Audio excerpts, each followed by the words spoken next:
So this is going to be part one of a two-part series, and what I'm covering today are going to be the most common myths and misconceptions that most people I work with have when it comes to collegiate athletic recruiting and specifically college athletic scholarships. And I figured if the people I work with are having these questions, most people are having these questions. But those of you who don't know me, my name is Blake Starkey.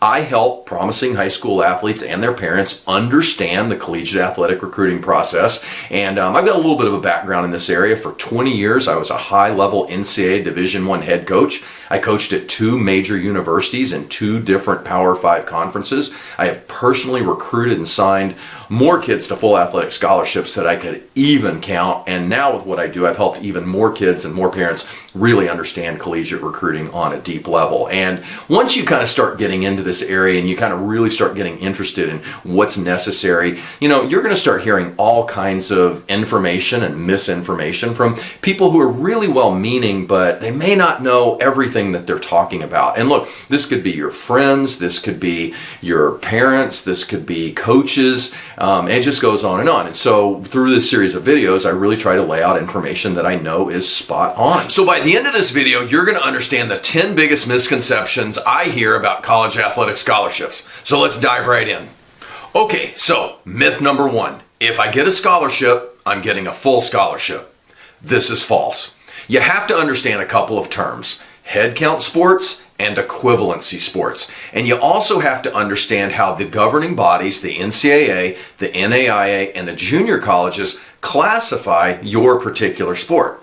In head count sports, the scholarships that are awarded typically are full athletic scholarships. And what a full athletic scholarship is that's room and board, books, tuition, and tuition-related fees. In an equivalency sport, that particular sport, the coach awards partial scholarships. So you might get books or you might get room and board, but full scholarships, room, board, books, tuition, and tuition-related fees, it's almost unheard of in equivalency sports.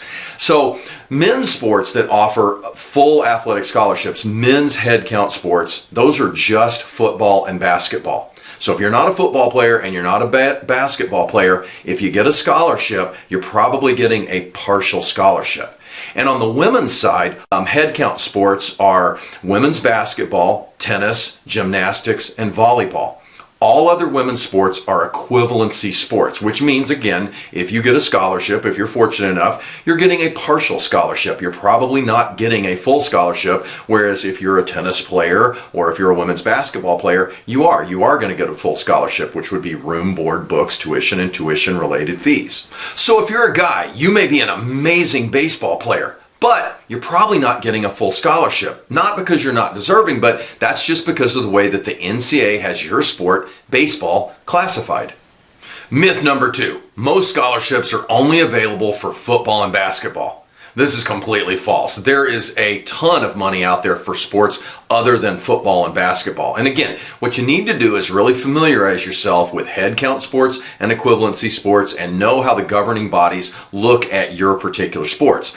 But Division I, Division II, the NAIA, and junior colleges all award athletic scholarships for sports other than football and basketball. Absolutely. Division III offers a thing called merit-based scholarships, but those are available for all students, but also student athletes are eligible for those as well. A little while back, I had a really good golfer that I was working with, and her father was really struggling with the fact that as good as she was, and I mean, she was really, really good, she probably wasn't going to be getting a full scholarship. And this didn't have anything to do with whether or not she was deserving or not. It just had to do with the way that the NCAA classified her particular sport of women's golf. Myth number 3, you have to be amazing. I mean, you have to be really, really good to get yourself recruited. Yeah, I don't agree with that one at all. Look, in my time coaching, I have seen some just amazing college athletes on money, and I've also seen my share where I thought, you gotta be kidding me. But, look, somebody thought enough of that kid coming out of high school to where they put them on money. At the end of the day, you're going to be the one who's going to answer this question. And I can tell you the thing that's the most important thing is just getting your hands on a really good plan and then executing that plan. And I will say, I mean, that's a lot of what my consulting and a lot of the stuff that I teach, that's exactly what that does. And, look, as you get going with this, you're going to really deal with two groups of people.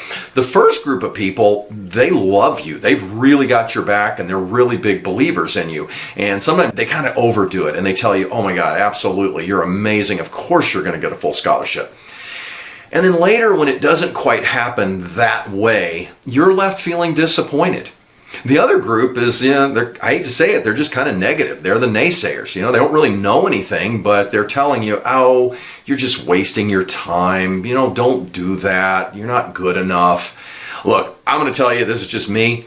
I'm not a fan of anybody telling me what I can't do. What I am a fan of doing is getting my hands on a really good plan and then working the numbers and then just having a positive attitude and seeing what happens.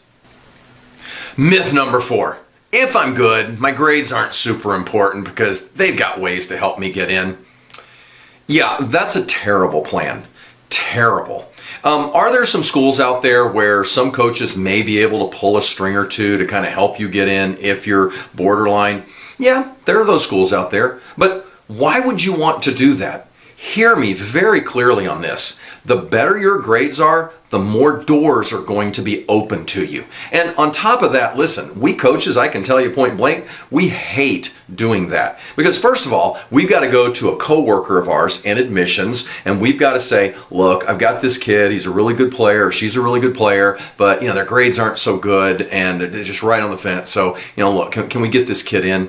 That makes us look bad with our coworkers, and we hate doing that. And then the next one is, think about this from the coach's standpoint. We do not like going to bed at night worrying about whether one of our athletes who we need on the field of competition, whether they're going to be eligible or not. And the best indicator that we have of that is whether or not you're making your grades in high school. So yeah, I can't even begin to put into words how bad of a plan. That shouldn't even be within a universe of your planning. Go to class, make as good of your grades as possible, make as good of an SAT or an ACT as possible. Do the work now. Again, the better your grades are, the better your SAT or ACTs are, the more doors are going to be open to you. Myth number 5, I'm good, so I know the coaches will find me. You sure about that, Sunshine? I mean, do you really want to bet possible scholarship dollars on that theory?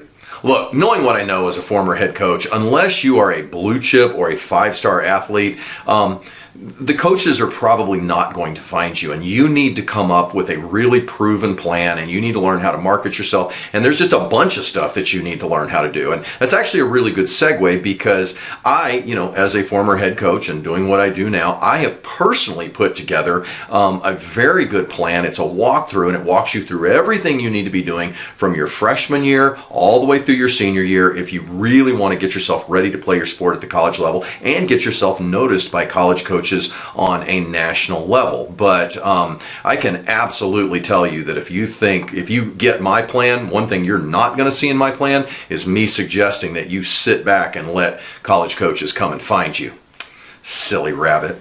So that's it for this first half of this topic covering the most common myths and misconceptions that people have when it comes to collegiate athletic recruiting and specifically college athletic scholarships. I'll see you in the next video for numbers 5 through 10.